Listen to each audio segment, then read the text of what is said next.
and they everywhere.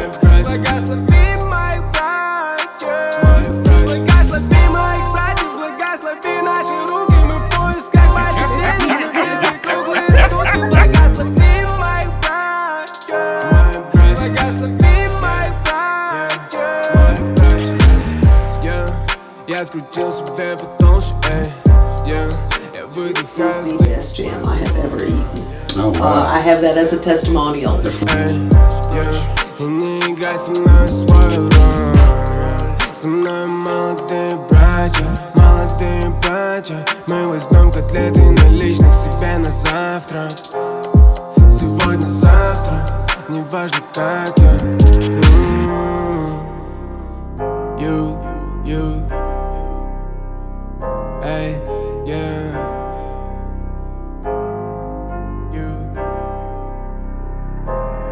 Благослови моих братьев, благослови наши руки, мы в поисках. Radio show, I have your host Andres, and yeah, y'all see a red wall behind you to change locations and all that.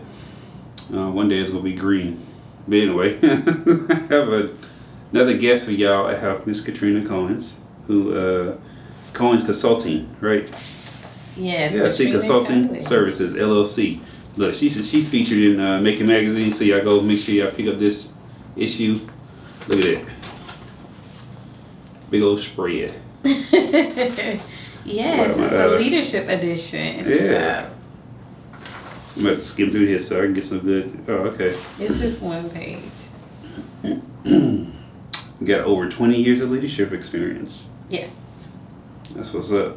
So, when did you start Cohens Consulting Services LLC? In June of 2021. Okay. So, what was the inspiration behind starting it?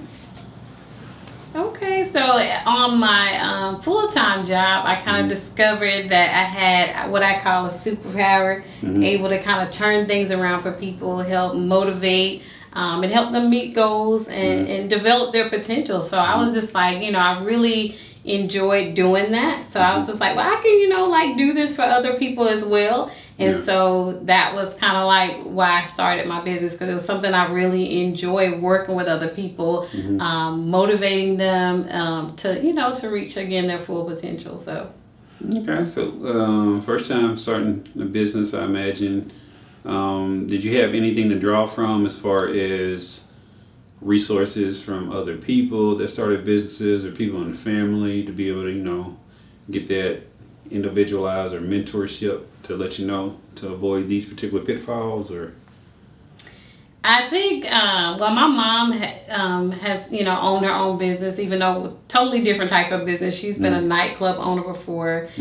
She's also an artist and an author, so she sold her art. So she's always kind of had that flexibility, to do different things. And it's kind of a funny story. I think I always had that in my blood because when I was younger, we lived in the country. So it was farms and people used to come give us watermelons. And so I would sell the watermelons beside the road. Of course, that was 100% profit. Totally different from running a regular business. Yeah. But You ain't no expenses on that one. What's your overhead? Nothing. So. Exactly. So, but we lived in a perfect spot. My mom actually still lives there, right beside the highway. So I would just make my little poster boards out there, selling watermelons for like $2, and the cars would just pull in the parking lane. And I just made sure I had my little change, and I would sell my watermelons. So I guess that was the start of, just being creative. When you got something, just try to work with it. Okay, so with your consulting business, like what else services or what areas of consulting do you dabble in? Or, not dabble, but you provide to people to reach their potential?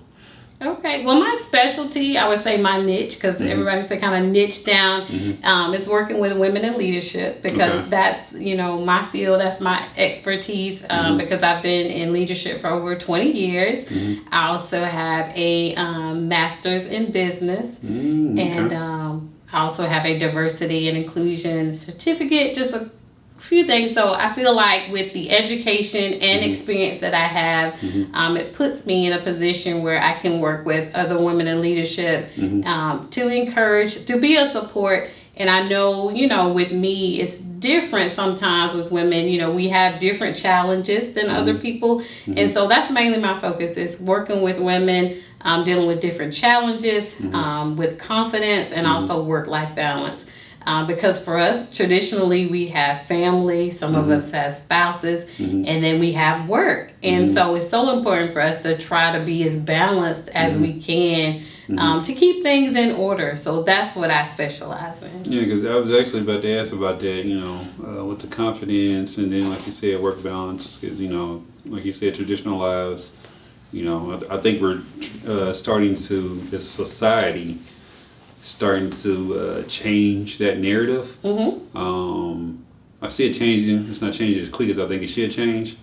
But I definitely could see where there's a need for that, because I think a lot of women are taught to be like, I guess, subservient, or I don't know, maybe that's the wrong word, but more of a servant type role, right, within the household, as opposed to, you know, being a leader, innovator, even the breadwinner. I'm like, if you understand, I'm like, shoot, you want to pay the bills if you want to, then I'm fine. Shoot, I don't mind that. You can go do that. Pay the bills by yourself, man, it's old. Especially with price and inflations and all that, whatever. And like now, I'm like, you have to have a two income household. So how receptive were, you know, because starting a business, you know what I'm saying, the paperwork and all that is formality. That's easy, right? Some people might look at it as a daunting thing or whatever, but I'm like, once you get over that little hurdle or whatever, I'm like, that ain't nothing. It's actually getting those clients, right? And getting people to recognize what you have of value, and, you know, of course, getting that money for them and providing that service. So how was that for you, as far as, like, you know, learning your first couple of clients? Well, for me, I kind of wanted to have everything ready. So before I had my launch party, I had my website set up. I had a payment system set up through Honeybook, so I would be able to take payment right away if somebody wanted to work with me. I didn't want to have to like figure it out or say, can you give me cash or a check? So I had everything pretty much set up so someone could work with me. And then I had my launch party. And so once I had my launch party, I made an offer right there. Of course, it was what I call a beta launch. So it was at a discounted price, but I actually was fortunate enough that I had people sign up for my 1-year group coaching program, and it was all professional ladies in leadership, and it worked out very well. I mean, pretty much all of them was willing to write a testimonial for me. That's on my website, and so you could kind of see the results of, you know, us working together and having a supportive community in that way.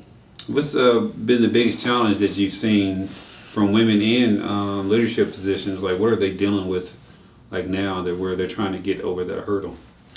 Well, what from my experience, I can tell you, in talking to those ladies, leadership is not a one-size-fits-all. So you're the one that's making the important decisions that's affecting other people's lives, the company, and no matter what decision you make, even if it's the best decision, someone's not going to be happy.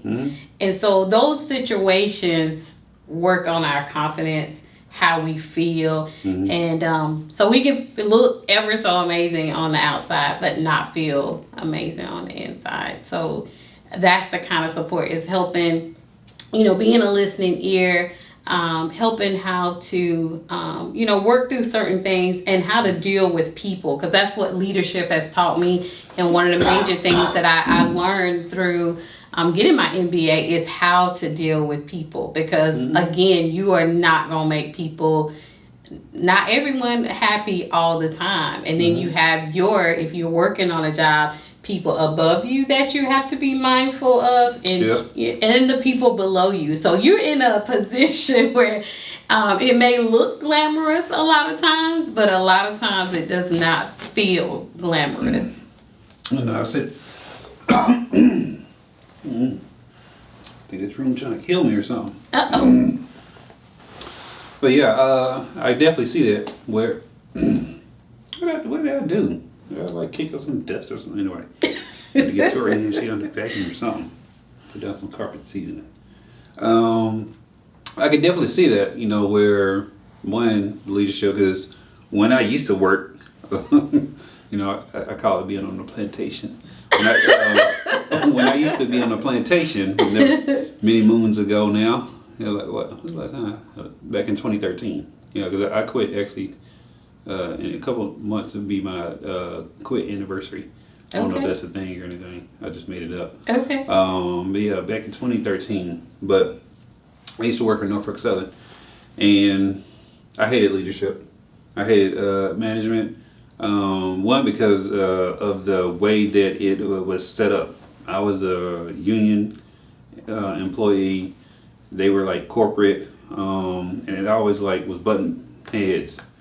They would do things or enact policies and job updates and stuff to where now you got to do this particular thing when you perform this function. And I'm like, I ain't never seen a company spend so much money on recruiting people and then trying to fire them at the same time. I'm like, that was wild. And then the people, I could tell the manager was tired. They'd be working 12, 14, 15 hours, whatever a day. And when people wasn't there, they had to come in. Not us, because we had our own work labor force. But them, they had, the president and the vice president or whatever, and then whatever corner office title and stuff, and then assistant managers, and then the managers above them. And when assistant managers were not there, one of the other managers had to fill in or something like that, or one of the managers wasn't there, one of the assistant managers had to fill in their role and do all their responsibilities and all that stuff. And I was like, yeah, I don't envy none of y'all. Y'all can have that. But yeah, I just see where, just in general though, and like studying, and I'm sure you've had case studies going through your master's program where you're studying business models and all that, and how company culture is important.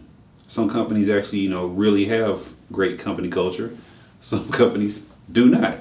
And like the stresses that they put on people, but then you read about all these other companies where they are successful and they have all these amenities and things of that nature.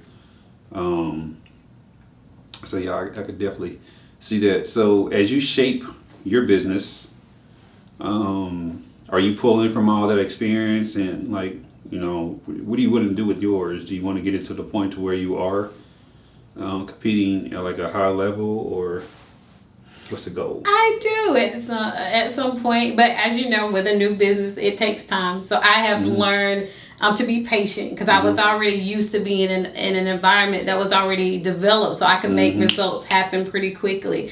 So with my business, it's a little different. So I had to talk to myself. You gotta do a reality check.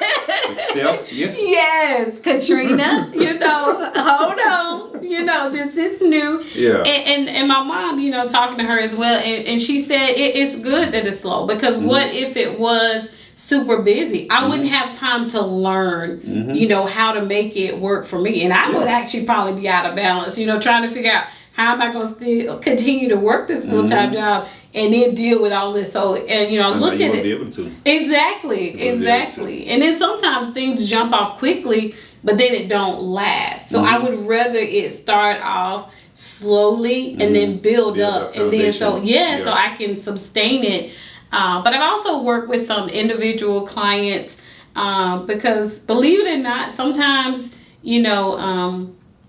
if you're older, sometimes the parent may have already passed away. So I've been fortunate, like my mom is still well and living, so I can talk to her about some things, but not all of my clients had that. So they needed someone who they can relate to, someone who can talk to them and support them through things. And then sometimes, again, the situations you've been in make you feel like, oh, nobody else will hire me, or it's scary to do certain things. So some of the things that I would do is help set goals. Like, okay, what if you want a new job, or if you want to become a contractor, you got to put yourself out there.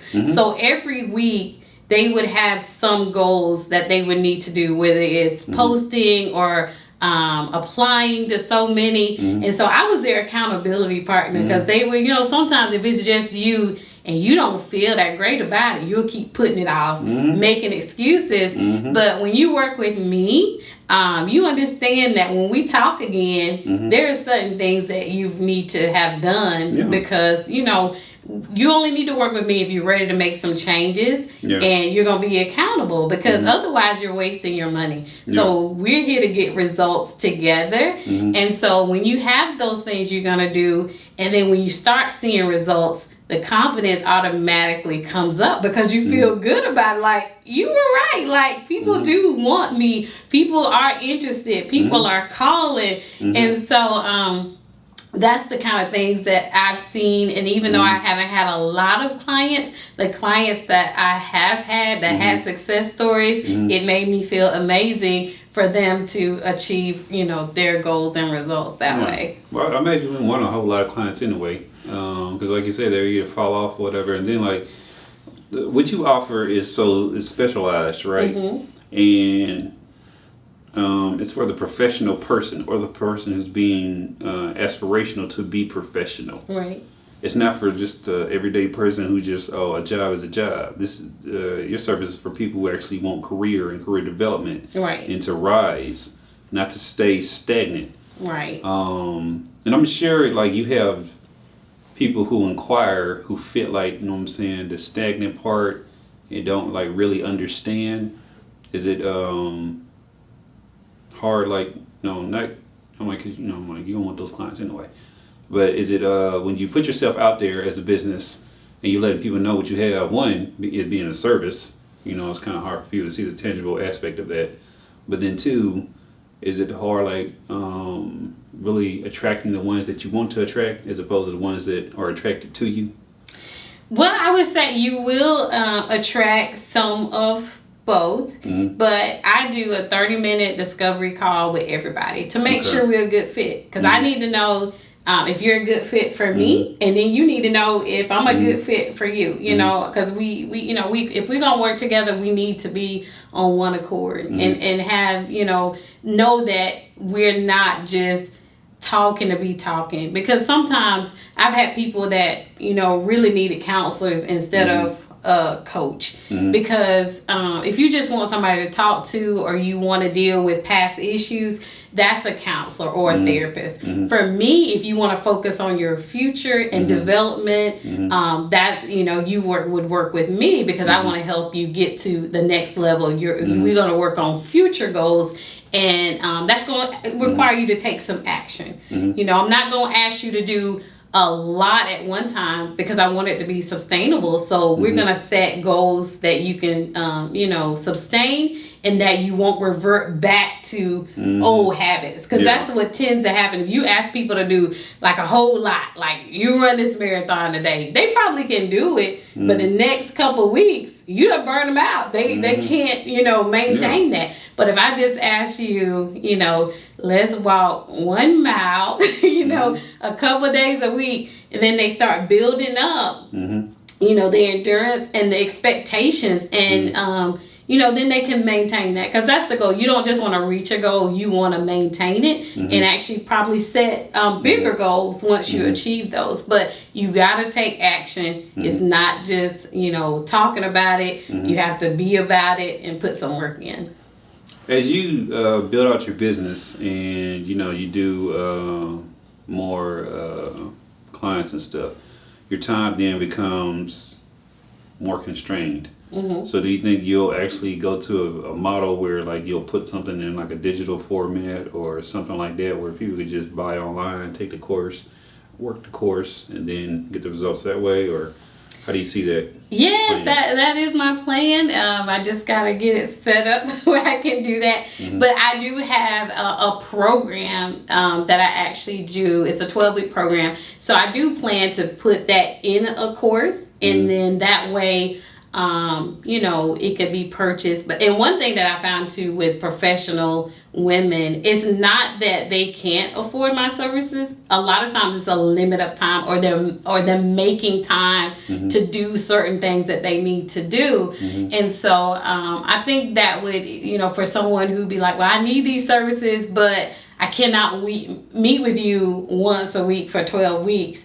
but I can do this course on my own time frame, so that would work better for some people. How long you meet with them? I'm like, you only meet maybe an hour to. Yeah. Them people. Well, you know what? Sometimes people But, don't. I'm a little hard, right? You Look, are. I'm hard on folks. And the reason being is because I got 8 kids. And I got 7 businesses on paper, 5 of them are active. So you make your time for what you make your time for. But you know, sometimes I think it's getting people to understand if you want change, you got to put in that work. And you can't like let anything be an excuse.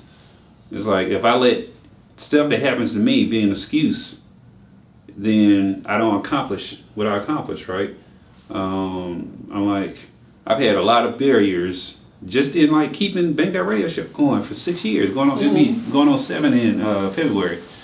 And people can see the evolution. I mean, you can go back and see the evolution of the videos, just where I ask questions, who I interview, all that stuff, and more and more and more and more. And people see that, oh, he's out there doing it. But regardless of whatever obstacles I have to face, you know, I plow through them or whatever.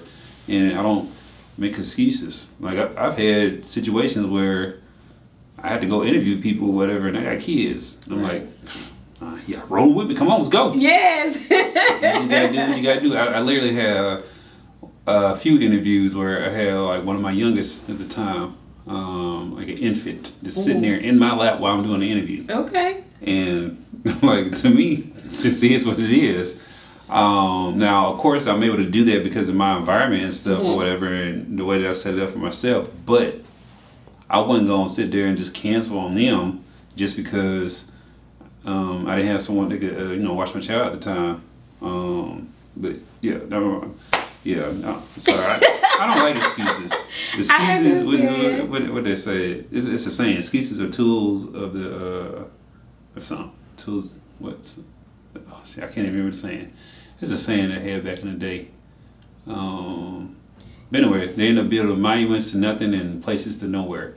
If you allow excuses to stop you at doing something, then to me that's like doubt. Or like I know that traditionally speaking, people say like I always have like a backup plan, right? I don't believe in it. The reason I don't believe in that is because if I have a backup plan, that's to me inception of doubt. Right. What do I need a backup plan for if I'm going full throttle at what I'm doing at this? If I'm going to say I'm going to do this and this is what the results I want it to be, then I'm going to keep doing it until I get those results. Right. I'm not going to sit there and be like, well, at least I got a backup plan over here. I don't like doing that. That's just me. It might be different philosophy that people disagree with or whatever. But my rationale is if you're really committed to something, you committed. There's no room for doubt. Right. Well, what happens is sometimes people wait till they get in crisis mode. And that just means they want certain things or they want to do certain things, but they're not taking action. So what happens is they become frustrated, they become unhappy. And so some people, be like, okay, well, of course a coach may be like a luxury, but it can help she or he, I'm gonna say she because it can help you avoid some of that overwhelming feeling and that frustration that you have because you're not taking any action. But some people, again, if you don't make the time, and I understand priorities, you do what's best for you, but when you don't take action, it usually leads to that unhealthy feeling inside if you're not able to take those actions on your own. Yeah, I'm like, I was in college buying books and stuff about music and all that. Well, I'm in accounting and all that or whatever. I'm like literally people like, I got college friends who to this day still remember me walking in. Yeah, I done did all this stuff, whatever. I've been there reading all my music business books and stuff because that was my first business that I started right before, a year before I graduated from Fort Valley. So yeah, I was like, well, again, I'm cut from a different cloth. Like I be running circles around folks or whatever, and yeah, it's what it is. I'm like, but I do realize and seeing though where, like you said, a lot of people crisis mode. I see that with like business owners, they're always trying to react instead of being proactive. And I'm like,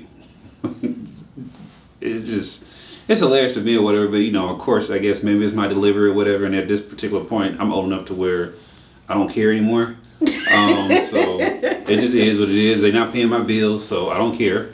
And one thing I have really gravitated towards the saying that Andrea tells me all the time, I'm not responsible for your feelings. I was like, you know what, as I sat there and thought about that, you're right. So I tell people all the time, I'm not responsible for your feelings. I don't care. Right. You can say I offend you or whatever. I don't care. I'm not responsible for your feelings, so you check yourself at the door. Because I'm telling you the real. I'm not going to, sugarcoat stuff, and I'm not going to sell you a dream either. I'm going to tell you the good, bad, and the ugly. And I think people in like your position, I'm sure when you work with women, you tell them the good, bad, and ugly about the whole situation and what it really takes to succeed. I think people have a misconception of like what it really takes to succeed. Do you get that?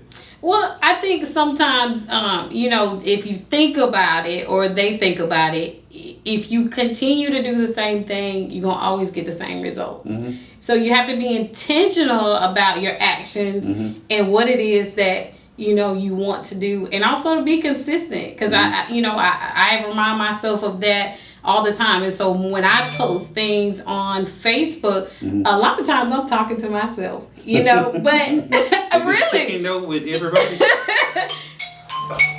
Okay. Office. Why people want to call 7 o'clock and try to get some therapy? I'm like, ain't nobody there.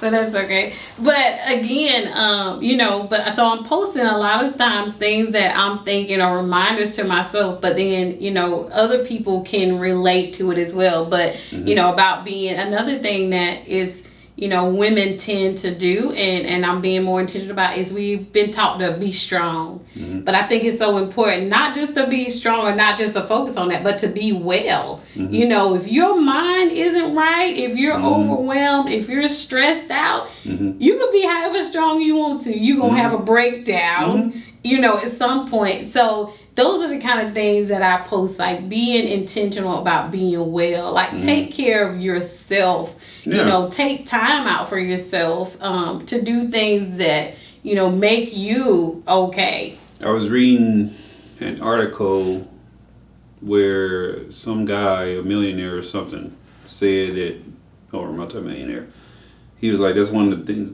things, or he was like 9 things to do. And that was one of them. Like, I think we get too caught up in, and I had got caught up in this too. Like work. Nah, it's about balance. Yeah. Because if you're working all the time, you overwork yourself, you get exhausted, then you quit, and then you don't go back to it because mentally you've already stamped in your head, well, it took all this work to get that particular result. And you don't want that anymore. So one of the things he said was to be balanced, and that's one of the things I actually do. Like, I do a lot, but it's not overwhelming. Like today, I did 2 skits, and then I did, doing this right now. I think that's about it. Yeah, that I can think of as far as like productivity things. But I was here. I think I edited a video too. Maybe. Yeah, I did. Did I? I can't remember. I think I did. I just been ripping and running. That's what it is. I'm trying to track what I did over the course of the time. But I didn't really have to work or whatever until I did the skit. And like this morning, I was feeling like a little sluggish. Right. I had my smoothie and stuff like I normally do. But I was still feeling a little sluggish. And it wasn't until I like left and got out the office or whatever and went and did skits and all that, whatever, got something to eat. Had fun with that, and then came back here, started actually working on another video, but then of course I had to go pick up kids and all that stuff, so I space out. Right. And then sometimes I might come here, sit at my computer, and I might watch for an hour or so. I might just watch videos of doing whatever, skits or but it's something you enjoy, though, yeah, right? something I enjoy. Just entertainment, and I block it out. or I might do something where I know I'm working on something and then I need to take a break. And like I used to not do that. I used to not take breaks. I used to just keep going. But I was like, nah, I'm getting worn out, whatever. And the creativity side, right, it goes down. It goes down. It does. Mm-hmm. People don't realize that you can't force creativity, and you have to give it the proper space to blossom, just like with anything, right? Mm-hmm. Can't force someone to be like, you know, this executive and whatever, forward thinking or whatever, until they actually go through the trenches of getting to that particular person. So when I realized that, I was like, you know what? Let me go ahead and take breaks and stuff like that. And, you know, even though I always got stuff to do, and like I tell people, You're always gonna have stuff to do. When you work your own business and you administratively do stuff or whatever, and it's not like in a similar type of position, Mm-hmm. you always got stuff to do. Right. So it just goes on the list. I get to it, you know. And I learned how to be like more fluid with stuff. You know, working with folks, and you know, people be like, you know, changing times or don't call no show, all that stuff or whatever. You know, production in itself is taught me a lot, especially when I'm pulling in like a lot of people. And I'm like, it's like leadership and management when I'm doing all that too, because I basically gotta give everybody their directions. Yep. And I think the more flexible you are, I found, like, the less stressed I am. Like, when you try to have everything, and if something don't work out, it's just like the end of the world, you will be stressed out all the time. And so I just be like, try to be as flexible as I can. And also, you know, if it doesn't hurt anything, or if it doesn't cost anything, I'm like, okay, well, let's just go with it then. You know, if it costs something, if it hurts something, then we need to, okay, let's wait a second, you know. But if it doesn't hurt anything, or if it doesn't cost anything, then I'm just like, okay, well, let's try it this way. Sometimes you might even like it better, you know. But the one thing I really tell my clients as well, I tell them a couple things, but one is, it's okay to put yourself first. And some, you know, I think a lot of women have been taught, like, you put your kids first, or your family, or whatever.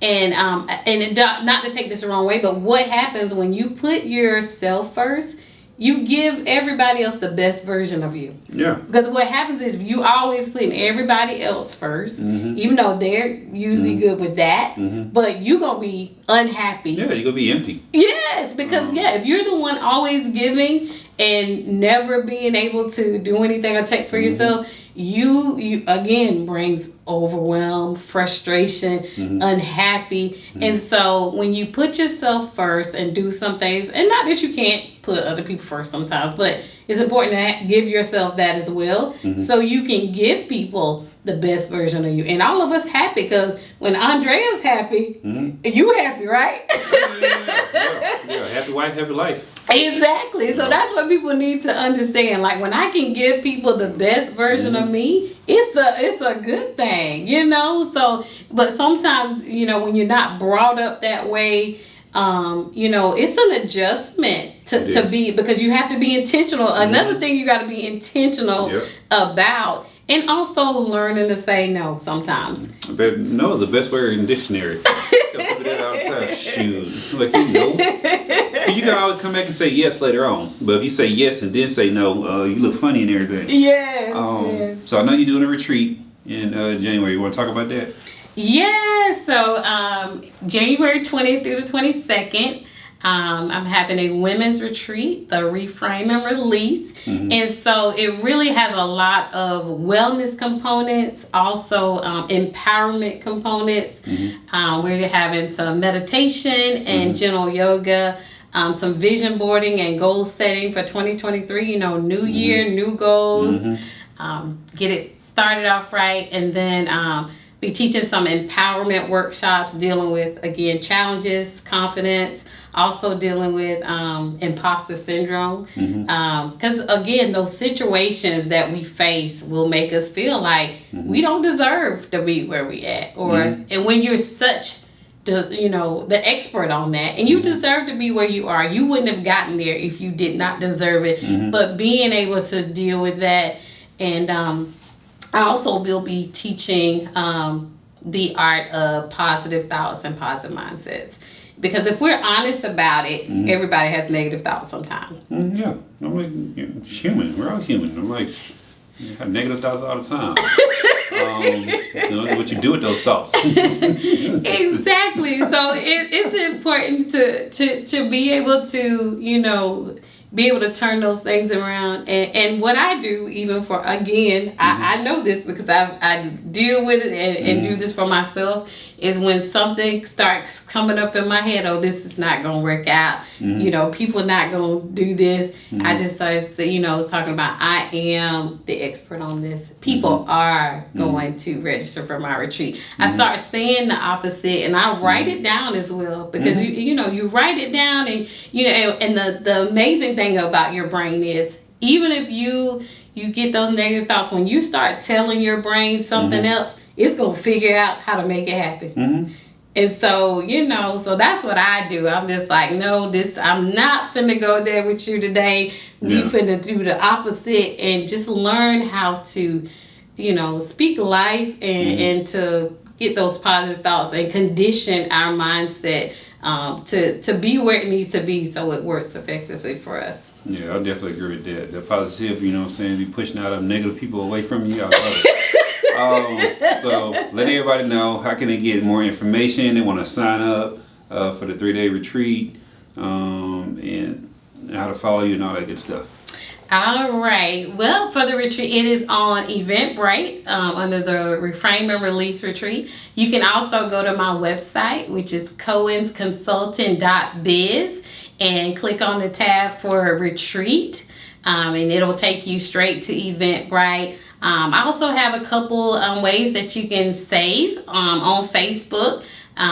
You can go to my Facebook page, which is Katrina Cohens. I also have a Facebook group, which is Courageous Women in Leadership, and I have some things posted out there as well.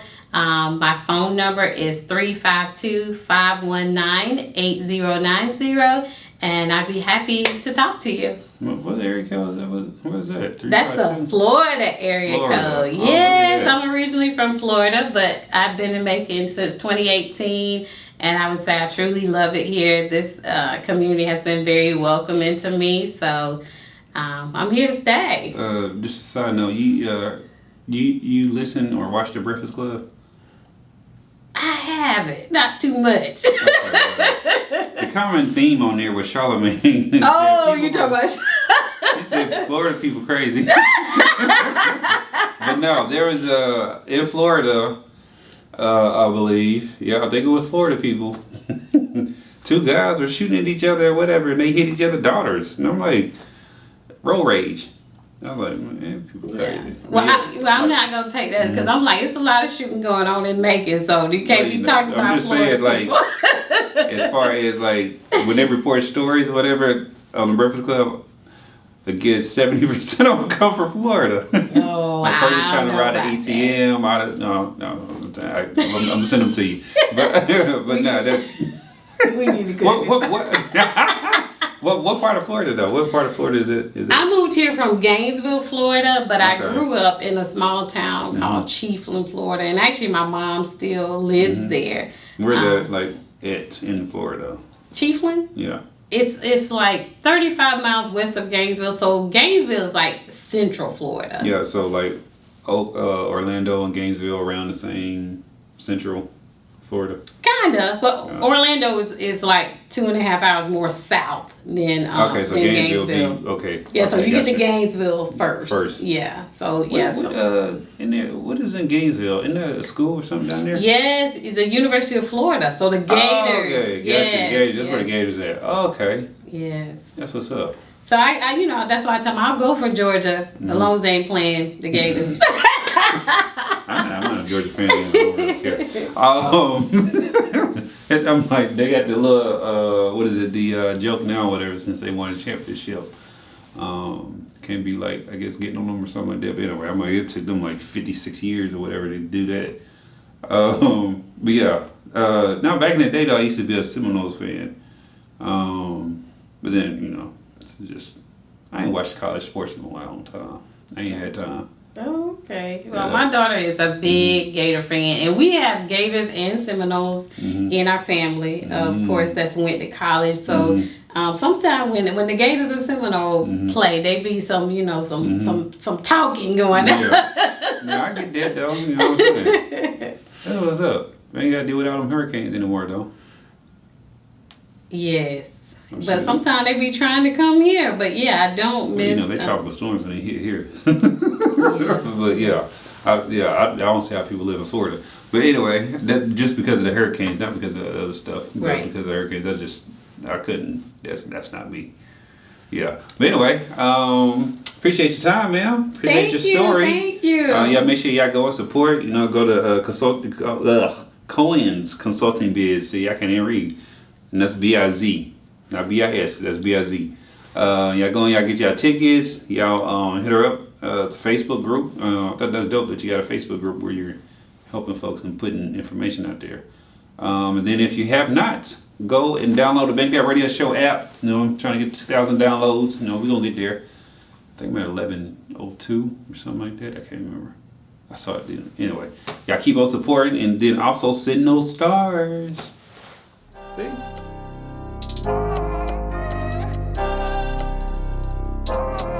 Благослови моих братьев, благослови наши руки. Мы в поисках больших денег, мы в деле круглые